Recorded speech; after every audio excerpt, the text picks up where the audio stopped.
এই বিদেশ প্রবাসী, আহা কি পরিমাণ মায়া লাগে। 12 ঘন্টা ডিউটি করে আবার আরো 6 ঘন্টা আরেক কোম্পানির স্যার কি করে 18 ঘন্টা, কেউ কেউ আর থাকে 6 ঘন্টা। এই 6 ঘন্টার মধ্যে বিশ্রাম কখন? নিজের জামাগুলা নিজে ধোয়, নিজের রান্নাটা নিজে করে। প্রবাসীগুলো বিদেশে থাকে, যে আমি তো সৌদি আরবে অনেক দূর দূর ছেলেদের কাছে গেছি, ওরা দম করে খুব মহব্বত করে।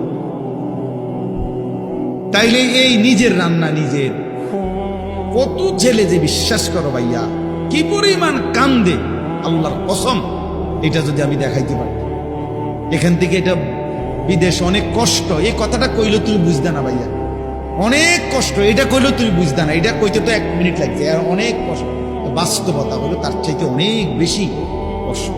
এই প্রখর রৌদ্রে, এই তীব্র রৌদ্রে, বিশেষ করে 12 ঘন্টা ডিউটি করে আসার পরে যখন একটা ছেলে বা একটা যুবক, তার একজন আপনজন কেউ নাই, আইসা নিজের 1 গ্লাস পানিটাও নিজে নিতে হয়, তো মনটারে হাহাকার লাগে যে আর কেউ তো নাই। অথচ 28 বছর বিদেশ করতেছে। এক ছেলে দেখা হইলো লাস্টের দিকে, ওই আমার দেখে জড়ায় ধরে কাঁদতেছে। আমি বললাম, বাবা তুমি আজ কতদিন হয়েছে আইসো? কয় হুজুর 3 বছর। এই শেষ আমার যে ছেলেটা খেজুর আইনা দিছে মদিনায়, ওই ছেলেটা বলতেছে হুজুর আজ 3 বছর হয়েছে বাড়ি থেকে আসছি, একবারও যাই নাই। আমি যাইবা কখন? কয় হুজুর একটা আইডিয়া করছি যে যে ঋণগুলো করছি, আরো 3 বছর যদি বিদেশ করি তাহলে ঋণগুলো শেষ হইবে, তো আশা আছে হুজুর এরপরে যাবো।